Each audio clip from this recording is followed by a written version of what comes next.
చాలా వేగంగా అతి తక్కువ సమయంలో మనం ఒక చోట నుంచి ఇంకో చోటికి వెళ్ళిపోవాలనుకుంటాం. ఇక్కడ హైదరాబాద్ నుంచి ఢిల్లీకి మనం వెళ్ళాలి అంటే ట్రైన్‌లో వెళ్తే నాకు తెలిసి ఒక 24 గంటలు పడుతుంది. బస్సు అయితే కనుక నాకు తెలిసి ఒక 48 గంటలు పడుతుందేమో, ఇంకా అంతకన్నా ఎక్కువ పట్టొచ్చు కూడా.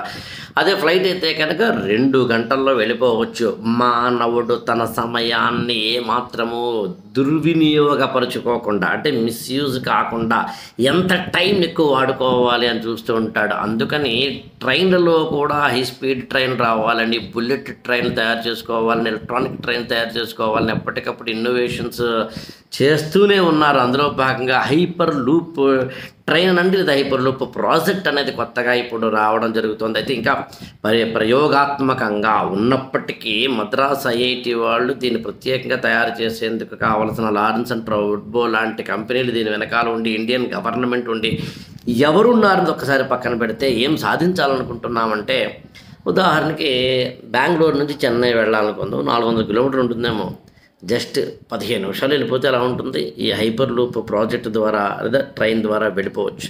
నిజానికి దీన్ని ట్రైన్ అనే పదం కూడా వాడకూడదు, దానికి ట్రైన్ లాంటిదనే పదం వాడాలి. దాని టెక్నాలజీ లాంటి వాటి ఇక్కడ చెప్పడం నా ఉద్దేశం కాదు. కానీ హైదరాబాద్ నుంచి ముంబైకి వెళ్ళాలి అంటే అరగంటలో వెళ్ళిపోవచ్చు.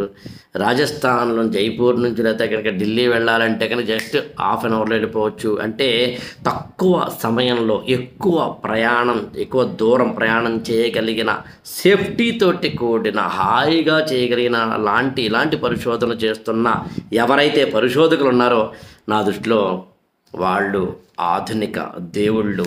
ఈ దేశంలో శాస్త్రవేత్తలకి శాల్యూట్ కొట్టి సోల్జర్స్ని గుండెల్లో పెట్టుకుంటే అసలైన సిటిజన్ కాగలం మనం.